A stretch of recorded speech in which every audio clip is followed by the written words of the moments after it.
আমার কাছে কিতাব আছে, আমি নিজে পড়ছি, আল্লাহর কসম, হাদিসে কুদসি আল্লাহ বলে, ইয়াবনা আদম, শুনতেছো ভাইয়া?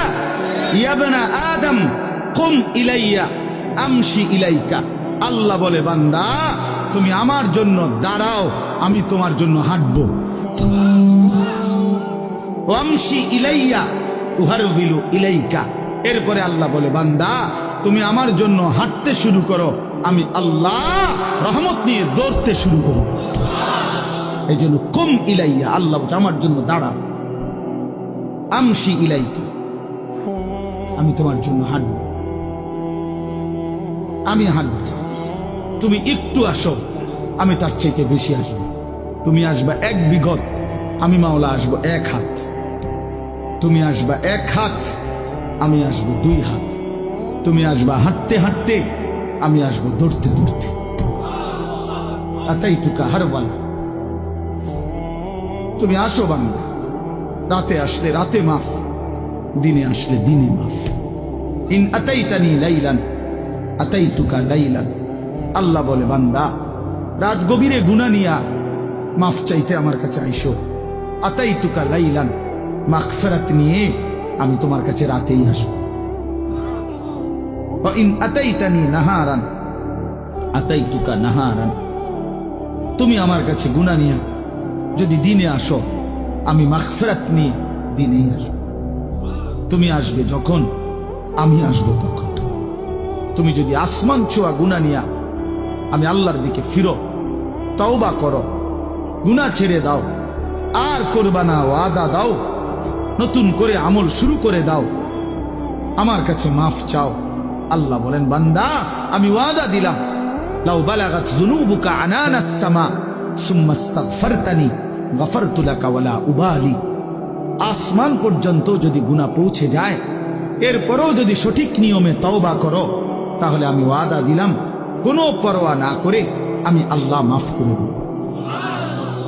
এই জন্য প্রিয় ভাই আমার, বন্ধু আমার, সাথী আমার, আমরা আল্লাহর দিকে ফিরবো ইনশাআল্লাহ। 5 ওয়াক্ত নামাজ পড়বো ইনশাআল্লাহ। ফজরের নামাজ পড়ো, ফজরের নামাজ, ফজরের সেজদা দাও, দেখবা কপাল খুলে যাবে। মান সাল্লাল ফজরা ফাহুয়া ফি জিম্মাতিল্লাহ। নবী বলছেন যে ফজরের নামাজ পড়লো, সে আল্লাহর জিম্মায় চলে গেল।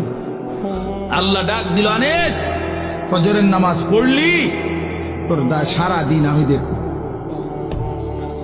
ঘাবড়াইস না, আমি আছি। আল্লাহ তাআলা আমাদেরকে তৌফিক দান করেন, আল্লাহ তাআলা আমাদেরকে কবুল করে নেন। আমি 6টা আয়াত পড়ছি, এখন শুধু আর তরজমা বলি, তাইলে আমার কথা শেষ। 30 নম্বর পারা, 83 নম্বর সূরা। সূরাটার নাম হলো তাতফিফ মুতাফফিফিন।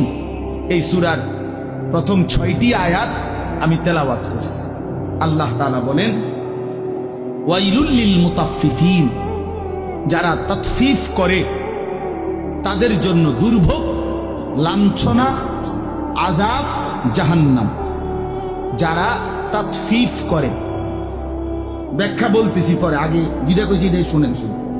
যারা কি করে? তাতফিফ, তো আকার তা, ত তাত, ফ দীর্ঘিকার ফি, ফ, এ তাতফিফ। বুঝছেন নাকি শব্দটা? কথাটা বুঝছেন কিনা বলেন না? এখন ব্যাখ্যা বলতেছি। তো আল্লাহ বলেন, যারা তাতফিফ করে তাদেরকে বলে মুতাফফিফ, তাদের জন্য জাহান্নাম। এই শব্দটা 2টা অর্থ। 1 নাম্বার মূল অর্থ হলো ওজনে কম দেওয়া। কি দেওয়া? ওয়াইলুল লিল মুতাফফিফিন। আল্লাহ বলেন, যারা ওজনে কম দেয়, ঠকায়, প্রাপককে তার প্রাপ্য কম দেয়, তার জন্য জাহান্নাম, দুর্ভোগ, লাঞ্ছনা, আযাব। এই জন্য তাফসীরের মধ্যে আছে, এই সূরার শুরুতে মদিনায় যখন আল্লাহর নবী সাল্লাল্লাহু আলাইহি সাল্লাম মক্কা থেকে হিজরত করে মদিনায় গেছেন, তো নবীজি মদিনার বাজারে দেখছেন যে মদিনার ব্যবসায়ীরা, মানে তখনকার ইয়াসরিবের, তারা ব্যাপকভাবে মানুষকে ঠকায়, ওজনে মাফ। তখন সর্বপ্রথম আল্লাহর পক্ষ থেকে মদিনায় নবীজি হিজরত করে মদিনায় যাওয়ার পর সর্বপ্রথম যেই সূরা নাজিল হইছে মদিনা, এটাই সূরা মদিনায় অবতীর্ণ প্রথম সূরা, সূরা তাতফিফ।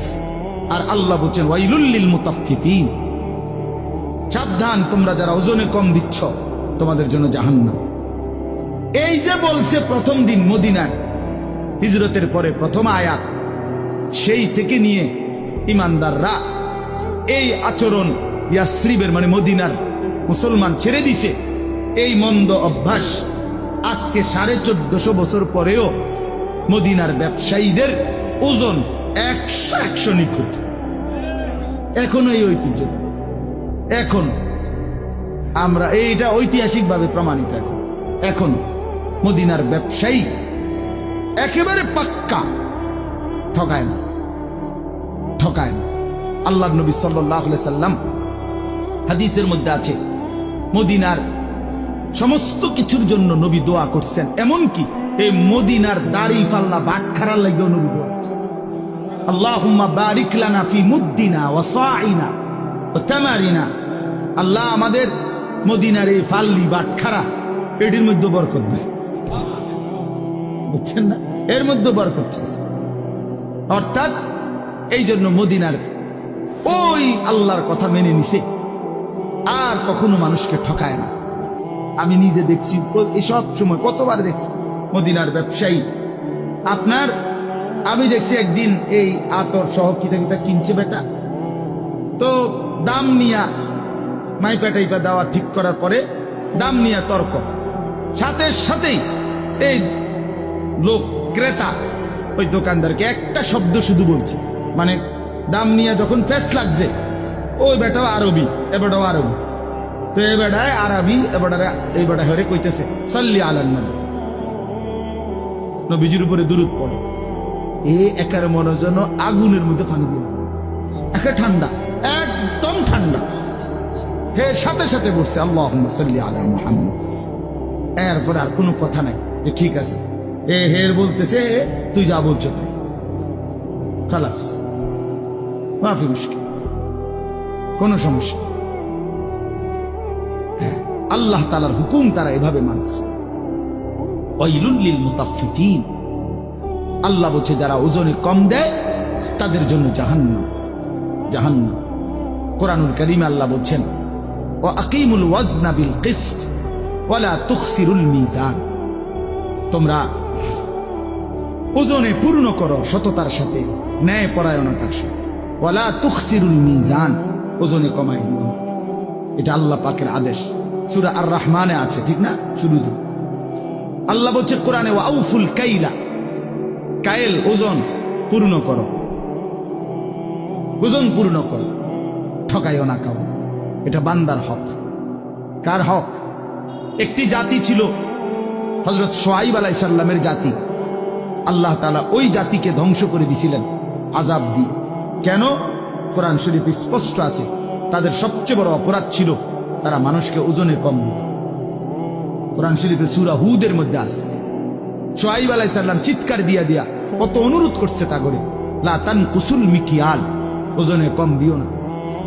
ইন্নী আখাফু আলাইকুম আযাবা ইয়াউমিন আযীম, হে আমার জাতি, তোমাদের এই বদঅভ্যাসের কারণে আমি তোমাদের উপরে বড় আযাবের ভয় করছি। এই কথা নবী শুআয়ব আলাইহিস সালাম ওরা শুনে নাই, ওরা মানুষকে ঠকাইতো। একদিন আল্লাহ তাআলা রাত গভীরে একজন ফেরেশতা পাঠাইছেন, ওরা ঘুমন্ত, এই ঘুমন্ত অবস্থায় ফেরেশতা একটা চিৎকার দিছে, এক চিৎকারে পুরা জাতি, বুড়া গাড়া ছোট বড়, কোলের বাচ্চা, দুধের বাচ্চা, পেটের বাচ্চা, সব উল্টায়া সব মরে গেছে, সব শেষ। ফাআখাযাতহুমুস সাইহাতু,